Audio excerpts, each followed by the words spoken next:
Welcome to Pods and Ears, the podcast for grain elevators, processors, and feed mills who are ready to turn their scattered data into a strategic advantage. I'm Rob Houston, co-founder of Innovative Grain, and over my 30 years in the commodities business, I've seen what helps grain operations thrive, and my goal is to help you do the same. In each episode, we're going to challenge the conventional thinking about how you view your data and your ROI. Whether it's unified data systems, business intelligence, or just making smarter decisions with what you already have, we're here to give you practical insights you can actually use. Let's get started. Welcome to the Pods and Ears podcast. I have a guest on with me today, Chris Seidels, who I've known for some time. Great guy, works for U.S. Farm Vision. How you doing, Chris? I'm doing well, Rob. Thank you. Good morning. Yeah, when you and I first met, well, not first met, but we met at the Country Elevator Conference in St. Louis sometime back, right? Correct. Yeah, I believe that was last summer. It was a little steamy and warm that evening. So we're That's right. about ready to board a riverboat cruise. Yeah, go on the Mississippi River. That was a great time. Shane Stiles from Gate 39 was with us. That's And, great. it was on that day that we kind of, talked about this partnership. I remember you and I had a discussion around federated data and what that was and how it could be used in the industry. You remember that? I do, and it caught my ear, and I said, I think I know something about federated data, but share with me how you know federated data. So we were pretty close. Yeah. Well, I had just come across it. I don't know how new of a term it is, but what federated data is for those that are listening is it's leveraging data in a way that protects everyone's privacy. So let's just assume that I'm a grain elevator. I'm buying grain from a lot of farmers, and I want to share some of that data with my client base. And this is just one example. There's several examples, but if I want to show how many loads I've received that day, what the average moisture content is, what the average test weight is, what the average form material. I could share that publicly to my grain customers, and it might give value to them, as they see their individual grades versus the average that I've received today. But I wouldn't ever show their individual data. So I wouldn't single anyone out. I would just be sharing the aggregate data. That's one example of federated data. There are many, but that's just one example of how a grain elevator might use federated data. Another example is to be able to show on a dashboard, here's the average forward contracted price received for October shipment versus today's spot price. And, I think that's pretty interesting too. So there's lots of ways that federated data can be shared in a way that respects the privacy of your client base. Well said. No, absolutely. And it's really a preliminary analysis of what the production total or opportunity would be around cooperatives, elevators, draw area. So without, revealing who those growers are, who those grain growers are. So no, Exactly. it's wonderful, wonderful, powerful tool. For sure. Well, tell us a little bit about yourself, Chris. I didn't get a chance to talk about your whole background there. Sure, happy to. So I started in data as a consultant back in 1995 is when my career started, but I didn't get to agriculture, the ag space, until 2008, and fell absolutely head over heels in love with everything agriculture. And from there, I just took off running and became um, a well-known agricultural data consultant in the circles here in the ag space, and provide strategic, innovative data solutions to many verticals in the ag industry. But really have a soft spot in my heart for grain, and trying to help solve problems and create new opportunities, conversions, if you will. We're in the business of conversion, and I would think they would be as well. And then what that means is expanding their their membership base. So finding new customers, and more importantly, knowing who their customers are with the farmographic data overlay. And we'll get into that a little bit later. But Sure. yeah, that's what I've been doing for many, many years now. And how about U.S. Farm Vision? What can you tell us about U.S. Farm Vision? Certainly. So that's backed by U.S. Farm Data, parent company, and U.S. Farm Vision was created last year to focus on the verticals, specifically to grain and all things in the grain industry. And we launched that in February of last year, and since then have created and developed innovative platforms and tools to help. Um, Elevators, co-ops, processors, market better, smarter, and faster. Yeah, fantastic. And for me at Innovative Grain, there's just a natural fit with U.S. Farm Vision because what we do at Innovative Grain, I always say our first step is to connect with your grain accounting software API. That's kind of the core database of any grain elevator out there, whether large, big, or small. I've worked in this industry for 30 years, and that tends to be the most accurate database of any database within a grain elevator. So that's the first step. But then oftentimes the very next step is connecting to third party data, for example. By doing that, we're able to discover things like what market share we have within a particular geography, our share of wallet, if you're in the ag inputs business, our share of wallet, and then if you're just a grain buyer, maybe your share of production. And then, of course, as Chris mentioned, finding prospects if you're wanting to expand your area, maybe outside of a 30 or 50 or 75-mile radius, which farmers should we contact? And those are just some excellent ways I've used third-party data before. Yeah, exactly. Typically, we start with the customer data, and that's under an exclusive non-disclosure. We don't share that proprietary information with anyone else. Our job is to enhance and enrich their data and reveal to them what their customer looks like from a farmographic perspective, meaning how many acres do they farm, total number of parcels, and then what their crop types are. And then we have a revenue indicator that we use where we take the size or the total number of acres times crop times the estimated yield. Hmm. And with that, we can reveal to them within a percentage of growers that they're not talking to, but that meet their demographic target. Right. So thus expanding their audience, increasing their sales. And so most grain elevator managers know their territory pretty well. But what do you find when you actually show them this data for the first time if they've never used third party data before? I get this often, and it starts with, "Well, I know my area pretty well," and I say, "Well, I can respect that, and I understand that, and as you should." Hmm. Um, but at no cost, I can show you if you just allow me access to some of your customer data, and then I can pull a radius count based on total number of acres and crop type, commodity type. I can show you and then suppress out your customers the net unique prospects, growers that you're not talking to, and invariably always get, wow, I didn't know that. And I'm Right. like, well, exactly. That's why we're here. We're here to help Yeah. you and expand your business. So Yeah, that's a great story. And I was hearing you speak there, Chris, and also livestock data as well, right? absolutely. Yep. Yeah, very cool.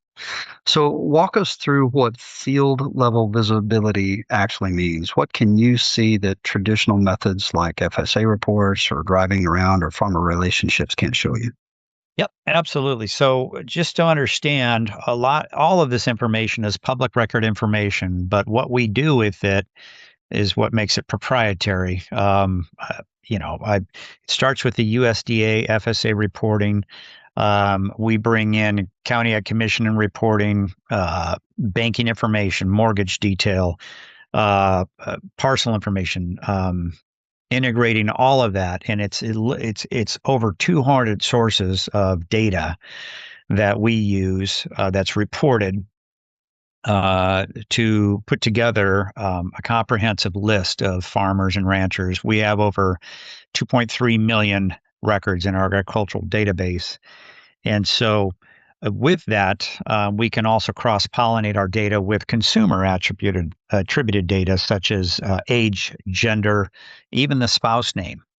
And why I bring that up is because spouses are very integral in the business of the farm. They typically run the books, and they definitely know the farm business, and have been known to be decision makers in the decision of the business of the farming operations. So within the farm householding record is what we call it, FHH, farm household record. We'll give you all this information, and we're now bringing in other data selects that are new and unique and helpful in making decisions. Yeah, that's great. And let me ask you some of this because I've heard some of this before. How do you detect things like grain bins or irrigation systems or storage capacity from satellite data? No, great question. So this year it's exciting. We've increased. We just had a new update, a latest update of our data set, and we've filled in a lot of gaps on the specialty crops, for example. But we've had a huge spike in mobile numbers and emails. So not only do you get the crop demographic information, crops, acres, gross from income, but we also have the phone numbers and emails so you can reach out to these farmers. But we're bringing in satellite imagery, which helps us identify bins on the property, bins on the land. We have flagged irrigation as well, so where they have irrigation, and again, we can confirm that through the satellite imagery. And on-farm storage, we're working on that as well. I've done studies, Rob, in the past with some of the largest grain bin manufacturing companies that where we did a study where how much is left in the bin. We use heat sensory, we'd use shading or shadowing, if you will, where we take the tip of the bin and then the width of the bin based on the shading. And it's only as good as the satellite imagery is on a clear day, right? If it's a Hmm. cloudy day, we're not going to grab that picture. But what we were able to do is put together a calculator to give you uh, um, a determination or an estimate on what's left in the bin and how much the capacity of those bins are holding based on total number of acres and total number of production. So Yeah, we're hoping to get back to that. But for right now, that is on the release for this year. And we're proud to say that we're a player in that space. fantastic. Well, and like I started a long time ago. Let's just leave it at that. But I remember when I first started as a merchandiser, this senior merchandiser who I have a lot of respect for still today, just handed me this Rolodex and said, "Get after it. Start with A's and go Yep. all the way to Z, and then when you get done, start back with the A's again and call who you missed." And I've even seen that more recently, from train elevators that have been in the business for some time, and they'll get an intern or something like that, and they'll just start them the same way they did. But you can imagine, how much more powerful that intern would be with this type of data. I mean, it's one thing if you're calling in, uh, the month of October, everybody has grain, right? Right. If you're calling in the Midwest, but if you're calling in, say, on February 26th, today, um, it would be quite helpful if you could call only those farmers that you had a really good idea of who had on-farm storage. Yep. Uh, Otherwise, you're just probably bugging someone, or and you're not being able to add value to them unless you're talking about new crop, and I respect that. But if you're needing old crop grain and you're bidding up for it, you want to call the people who have access to the on-farm storage, and that's one example, right? No, absolutely. Very insightful. And then also with that, with the emails, we can do email deployment on their behalf. And what that does is it helps warm up the audience, knowing that Mhm. messages coming from ABC elevator, ABC co-op, um, and so it makes that call not as cold, if you will. So it warms up that introductory call. Absolutely. Well, and I keep thinking about connecting multiple data sources. That's what we do at Innovative Grain. But when you've got this type of data and you also have the history of the way farmers had forward contracted, you can actually look at your data and say, what farmers had forward contracted with me in February previously. And that's another list, Right. that you can get your access to and things of that nature. So Absolutely. let's um let's talk about this next segment that I wanted to chat with you about, from data to decisions. So there's a number of terms that we put out there. Market share is one, share of production is another, and share of wallet is a third one. So I want to make sure we cover each one of these. Um, and let me just start with market share. A lot of times, especially at river locations, I worked at a number of river locations on the Mississippi River, and you can't just draw, in most cases, you can't just draw a 30-mile radius around a river terminal, Right. because I'll give you an example. In southeast Missouri, uh, you know, I had a pretty significant drawing area, but it was all because I was on the Missouri side. It was west of the Mississippi River. I Yes. didn't draw much at all from the east side of the Mississippi River, because they had to cross the river, which meant crossing state lines, and they were always afraid that a cop on the other side would pull them over and, you know, harass them over a broken taillight or something like that. Sure. So, that's something that you can do as well, right, Chris? I mean, if we say, look, here's where I'm located, and I don't need a 50-mile radius, I need half of a 75-mile radius. Yep, yeah, absolutely. We use all geo coordinates, geographical coordinates, from lat long, center point, all the way through, zip code, county, and city and state, of course, and then of course radiuses around those pinpointed areas. Typically, we start with an address, but if it's I won't call it obstruction, but if you have a waterway coming through, however you need however the cooperative needs that parsed, we will create that draw area accordingly.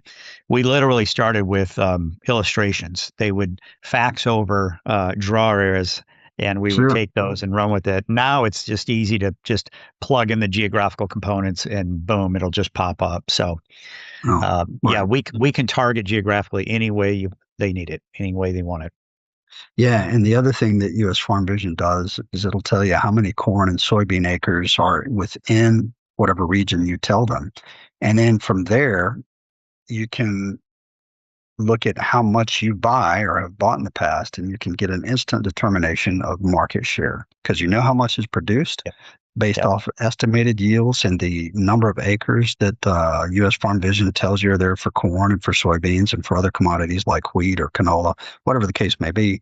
And then, that gives you your market share. And that's always been very difficult challenge for elevators to do, because they didn't always quite know, the acres. Um, so that's really powerful, and that's one of the first steps that, especially if you're wanting to improve your market share over time. And I get kind of geeky about this. I mean, if you're wanting to improve your market share, that's one thing. You need to make a lot of Yeah, phone calls. But if you're wanting to increase your share of production, making a lot of phone calls is not really the answer. You want to get very strategic, and you want to make fewer phone calls, but make them count. You might even make on-farm sales calls versus a phone call. So with absolutely. share of production, right, you're looking Yeah, at each individual's farmer's production and then comparing how much you've bought from them to see what your share of production is, right? that's exactly correct. Yep. Yeah, a lot of green managers sleep better at night knowing this, walking around with this valuable information, and really at the just at the tip, they can rattle these numbers off with our information, with our analysis, and it just helps them make better informed decisions. Yeah. That's really it.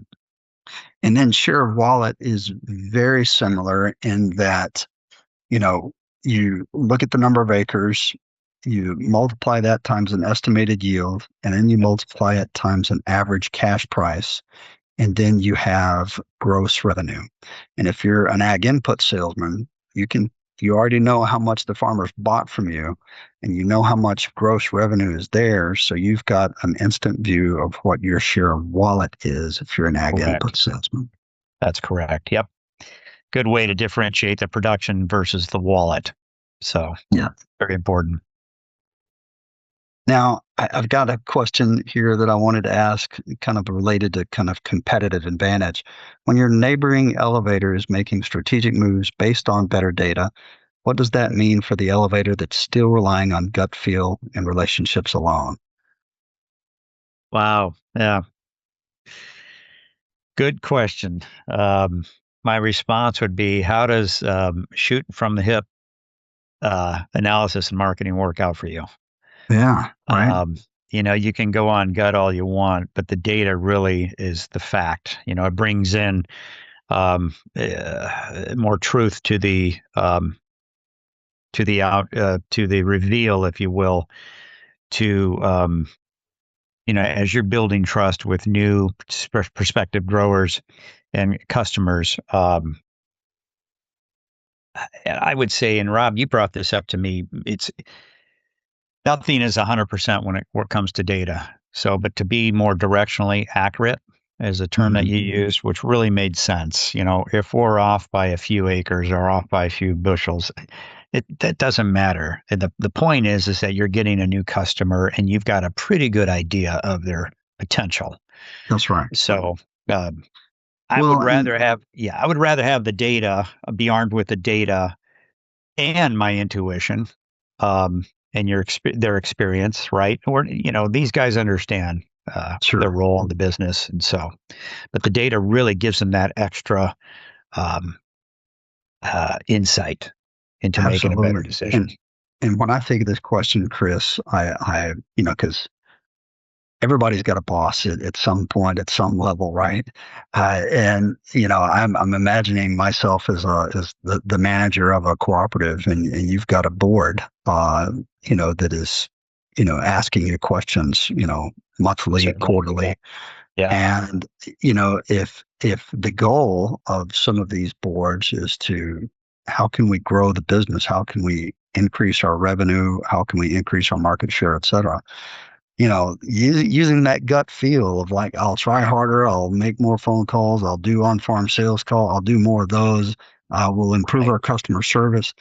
All that stuff is helpful, but those are tactics. I mean, yeah, you can't really develop a strategy unless you have the data. that's it. That's exactly it. Yep, I was just thinking strategic versus desperation. Yeah, that's a good way to put it, Right. for sure. Um, well, we at Innovative Grain work with ag grain accounting software companies like AgVision. We've connected with their API. They're great to work with. Tyler Bottoms, the manager there, is just superb. Yes. I've known him for, gosh, 20 years, I think, and knew his dad even longer than that. Um, but that's kind of the first step, and then connecting with U.S. Farm Vision is a perfect catalyst and to take it to that next strategic level. So I wanted to talk a little bit about the trusted advisor angle. How can grain elevators use data insights to add value back to their farmer customers instead of just using this data to buy more bushels? And that gets to what Chris and I were talking about earlier as it relates to a strategic um, sales call. I mean, if you understand, it's one thing to understand that the farmer has storage, Right. but you can't just use the data alone. You've got to be curious. You've got to ask questions. And when I say curious, I mean it in a way that adds value to your farmer customer, because you can have a farmer that's the same age, the same size, same amount of acreage, the same amount of bid capacity, but one may have absolutely no debt whatsoever, and another guy with the same demographics, the same size, the same setup. could be heavily leveraged. And you can bet that their strategies of how they sell their grain and when are very different.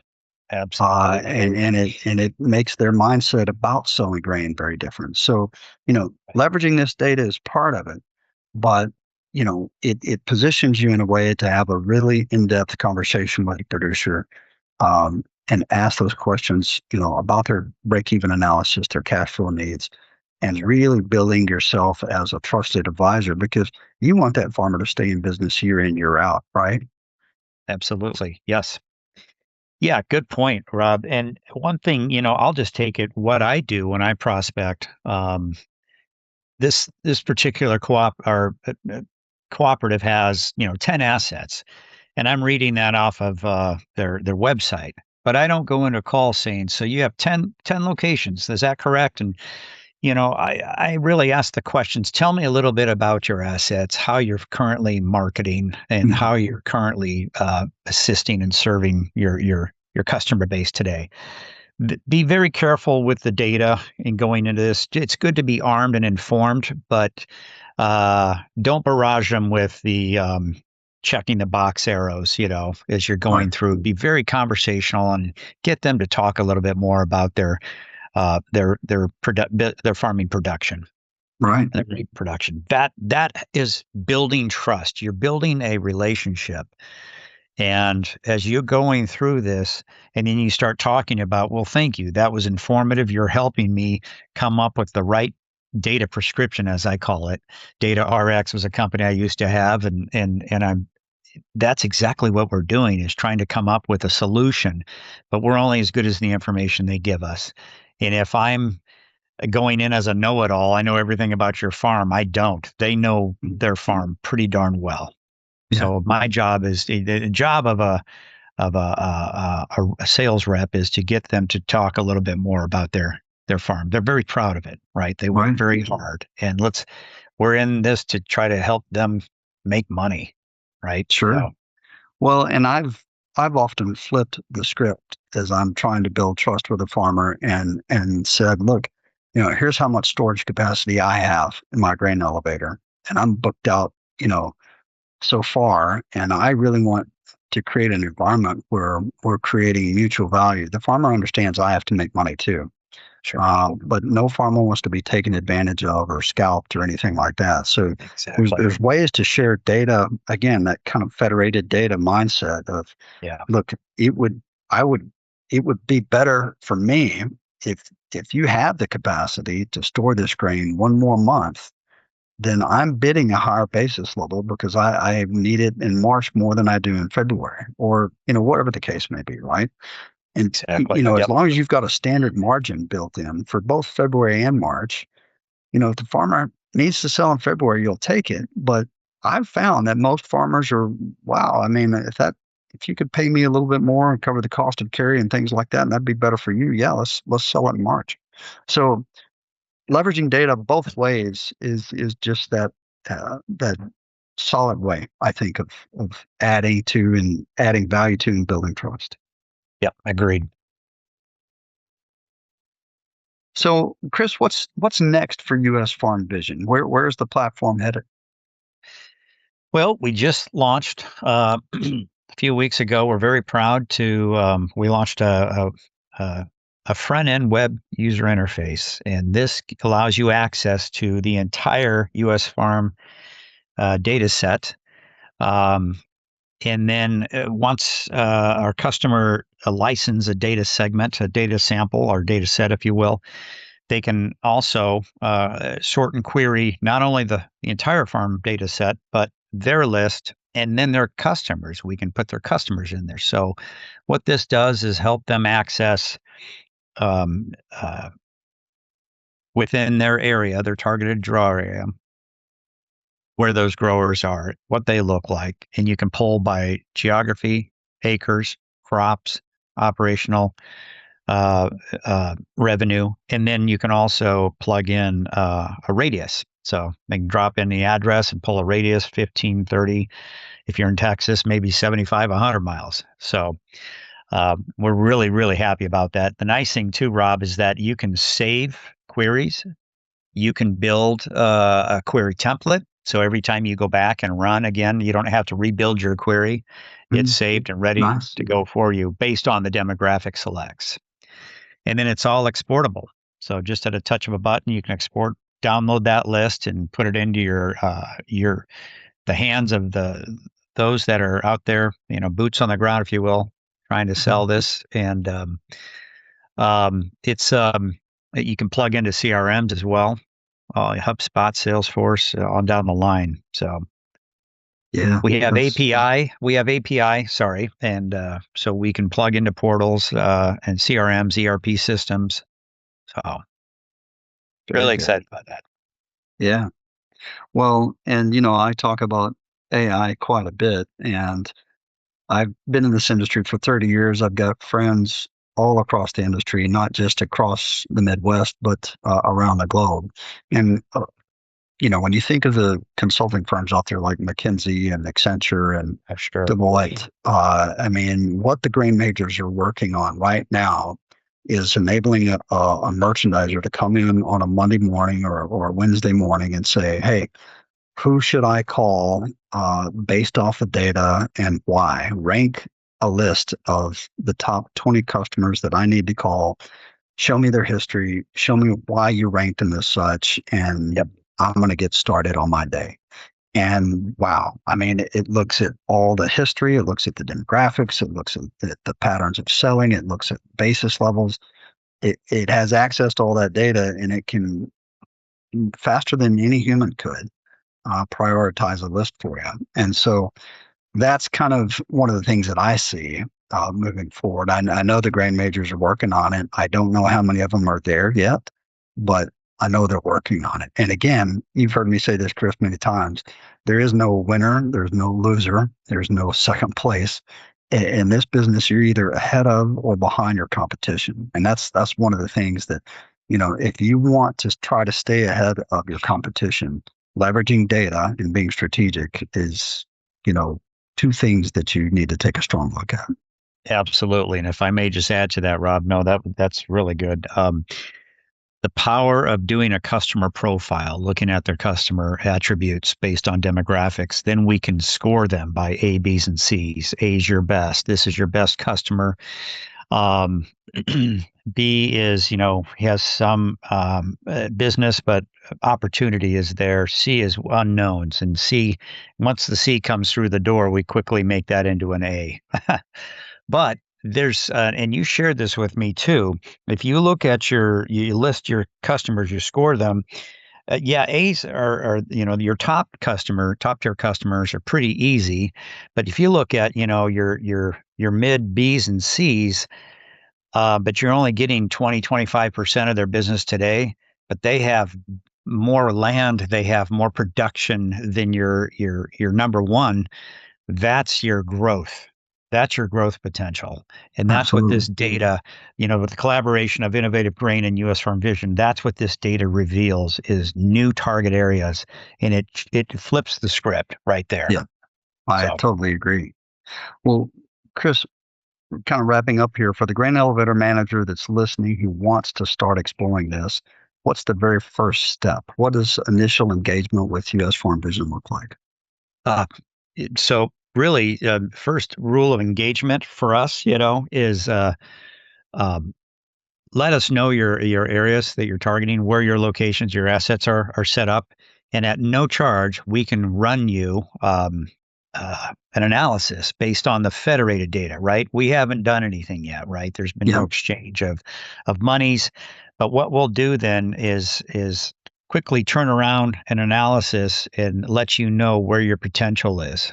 yes, um, that's really the quick and easy way to get started, and then go into how we can help you leverage this data by your marketing outreach, your strategic efforts, and then meet and exceed those goals and help you grow your business. yeah, fantastic. And as it relates to an elevator sharing their data, you've got an NDA that you can put in place to give them confidence that that's okay. Absolutely. Mutual NDAs, so we work with them every day. And Yeah. so, again, we don't share your data with anyone else. That's not our business. Right. Our job is to enhance your customer data. We never change your data, the customer data. We add to it and we Yeah. enrich it with the U.S. Farm Vision demographic. And how about connecting with you as an individual? Do they follow you on LinkedIn? What are some of the ways that people can connect with you? Yep, you can go to my LinkedIn page, Chris Seidels. You can go to US Farm Vision on LinkedIn as well. And then we have a website, www.usfarmvision.com. Okay. Yeah. So, for those of you listening out there, you hear me say this. Certainly, I'd like it if you'd share this podcast with others. You can subscribe to Pods and Ears on LinkedIn as well. You can visit usfarmvision.com and innovativegrain.ai to learn more. So please reach out to Chris or myself directly for a no pressure conversation about your operation. We're here to help. We want to create mutual value as well. And we love doing what we do and would be happy to help. So thank you all for listening, and hope you tune in again next time. Thanks a lot, Chris. Thanks, everybody. Thank you, Rob. Much appreciated.